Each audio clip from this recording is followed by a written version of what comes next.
जैसा कि हम अपनी हर क्लास में करते हैं, हम कोई सिंपल सा वर्ड लेते हैं, हम कोई पॉपुलर वर्ड लेते हैं, उसमें से जो रूट वर्ड होता है उसे अलग करते हैं। उस पॉपुलर वर्ड के थ्रू हम उस रूट वर्ड के मीनिंग को ध्यान रखते हैं और फिर उस रूट वर्ड से जो और वर्ड्स बनते हैं उनके मीनिंग को हम जानते हैं।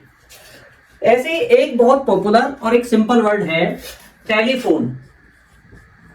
टेलीफोन जो दूर बैठे व्यक्ति हैं उनसे बात करने के लिए जो इंस्ट्रूमेंट यूज होता है उसे बोलते हैं टेलीफोन। ये दो वर्ड से मिलकर बना है, टेली और फोन। टेली का मतलब होता है डिस्टेंस, अ लॉन्ग डिस्टेंस, और फोन का मतलब होता है साउंड, यानी कि ऐसा instrument that carries the sound to a long distance, that is called as telephone, है ना। तो जो ये फोन है इसका मतलब होता है साउंड। जैसे टेलीफोन के अलावा और कैसे वर्ड्स बनते हैं, जैसे कि माइक्रोफोन है, माइक्रो मीन्स छोटा, तो फोन साउंड, ऐसा इंस्ट्रूमेंट जो छोटी साउंड को, जो लो वॉइस को बढ़ा देता है उसे बोलते हैं माइक्रोफोन। ये जो फोन है ये एक रूट वर्ड है, यानी कि एक मूल शब्द है जिसके बेसिस पे और शब्द बनेंगे। तो फोन से बनने वाले शब्दों को हम इस क्लास में डिस्कस करने वाले हैं। पहला वर्ड है मेगाफोन। जो ये मेगा है ये एज अ प्रीफिक्स यूज हुआ है। मेगा का मतलब होता है बिग, जैसे मेगा मार्ट है। मेगा का मतलब है बिग, फोन का मतलब है साउंड, बिग साउंड। तो जो मेगाफोन है ये एक इंस्ट्रूमेंट है, इस तरीके का इंस्ट्रूमेंट है जो साउंड को बड़ा कर देता है, जिस वॉल्यूम से बोलता है उसको बढ़ा देता है, तो इसलिए उसे बोलते हैं मेगाफोन। जैसे आपने देखा होगा, एक एग्जांपल अगर मैं बोलूं, the police officer shouted through a megaphone. जो पुलिस ऑफिसर है वो मेगाफोन के थ्रू चिल्लाया, तेज बोला। तो अगर आपने देखा हो एक कोन की शेप में, है ना, एक इंस्ट्रूमेंट होता है स्पीकर, जिसमें पुलिस वाले बोलते हैं, दूर तक कोई संदेश देना होता है, जैसे कोई मेला वेला है उसमें पुलिस वाले बोलते हैं दूर तक आवाज जाए, तो वो जो इंस्ट्रूमेंट है उसे बोलते हैं मेगाफोन। अच्छा, दूसरा वर्ड है यूफोनी। यूफोनी, यू का मतलब होता है गुड, यू का मतलब होता है गुड, और फोन का मतलब साउंड। इसका मीनिंग हुआ good sound. Good sound, good sound यानी कि मधुर आवाज, मीठी आवाज, प्लीजिंग साउंड, जो कानों को अच्छी लगे, है ना। ये नाउन है। जैसे अगर हम बोले कि I normally wake up in early morning by euphony of bird songs, यानी पक्षियों के जो पक्षियों के गीत की जो मधुर आवाज है उनको सुनकर मैं मॉर्निंग में नॉर्मली प्रायः जल्दी उठता हूं। यूफनी, ठीक है। अच्छा, अगर इसी को एडजेक्टिव बना दें यूफोनिक, यूफोनिक यानी कि मधुर, जैसे यूफोनिक वॉइस ऑफ द सिंगर, इस तरीके से।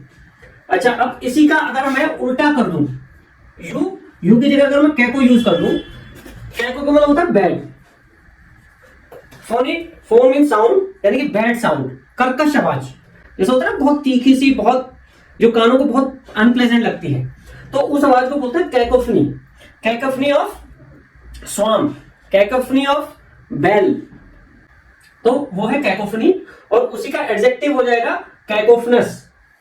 कैकोफनस मीन्स कर्कश, ये है कर्कश आवाज, अनप्लेजेंट साउंड, और ये उसका हो जाएगा एडजेक्टिव कैकोफनस, कैकोफनस स्वाम, इस तरीके से यूज होगा। अच्छा, नेक्स्ट आइए सिक्स्थ पे, फोनेटिक्स। यहां पे ये बात देने वाली कि जो लास्ट में एस है ये मेंशन करता है किसी चीज की स्टडी को, जैसे फिजिक्स है, भौतिक शास्त्र, ये लास्ट में एस है। जैसे अकाउस्टिक्स है ना, जैसे जो साउंड वेव्स होती हैं उनकी स्टडी को अकाउस्टिक्स बोलते हैं। और है ऑप्टिक्स है, जो लाइट की स्टडी को ऑप्टिक्स बोलते हैं। तो लास्ट में एस आ रहा है ना, यही एस जो है सेम सेंस में एस यहां पे यूज हुआ है, फोनेटिक्स। फोन का मतलब साउंड, साउंड कैसे, जो ध्वनि है, जिस ध्वनि से शब्द बना है, तो वो जो शब्द है उसकी जो ध्वनि का विज्ञान है, स्वर विज्ञान, study of sound, that is called as phonetics. Okay. अच्छा, लास्ट में है सेवंथ वर्ड है होमोफोन। होमो का मतलब होता है सेम, जैसे होमोजीनियस है, एक वर्ड है जैसे होमोसेक्सुअल, यानी कि ऑफ सेम जेंडर। इसी तरीके से होमोफोन, सेम साउंड, ये उन वर्ड्स को बोलते हैं होमोफोन जो सेम साउंड देते हैं, हालांकि उनका जो मीनिंग है या उनकी जो स्पेलिंग है वो डिफरेंट होती है, लेकिन वो बोलने में एक जैसे दिखते हैं। जैसे कि ये वर्ड देखिए, dye and die, DYE dye है और DIE भी डाई है, तो ये दोनों वर्ड्स होमोफोन है। लेकिन इन दोनों का मीनिंग बिल्कुल अलग है। डाई, डाई मीन्स मरना, और DYE, डाई मीन्स कलर। जैसे अगर मैं कोई सेंटेंस बोलूं, if he drinks the dye mistakenly he will die, है ना, क्योंकि ये वाली जो डाई है कलर, इसमें केमिकल्स होते हैं, अगर कोई गलती से उसने अगर पी लिया तो वह मर जाएगा। ऐसे ही देखो सेंट और सेंट, ये भी सेंट है और ये भी सेंट है, लेकिन इनकी स्पेलिंग में भी डिफरेंस और मीनिंग में भी डिफरेंस है। ये जो सेंट है CENT, सेंट का मतलब होता है पैसा, और SENT सेंट का मतलब होता है खुशबू। जैसे I will not pay even a single cent on a bottle of perfume if it doesn't give a good scent. ठीक है, ऐसे ही सेल और सेल, ये जो सेल है इसका मतलब होता है बेचना, और ये जो सेल है सेल, इसका मतलब होता है prison. If you sell a drug you can be sent to a prison cell, you can be sent to the prison cell। ये यहां हो गया सेल, यहां बेचना हो गया, और यहां सेल जेल से रिलेटेड हो गया। तो इस तरीके से ये हो गए होमोफोन, यानी कि the words that give same sound but having different spelling, different meaning. इस तरीके से हमने यहाँ पे 7 वर्ड्स किए। नेक्स्ट वीडियो में हम फिर से आएंगे किसी रूट वर्ड के साथ और सेम कॉन्सेप्ट के साथ, to know unknown words through known words. जिन वर्ड्स को हम ऑलरेडी जानते हैं उसमें से रूट वर्ड को निकालेंगे और उस रूट वर्ड से रिलेटेड वर्ड्स करेंगे।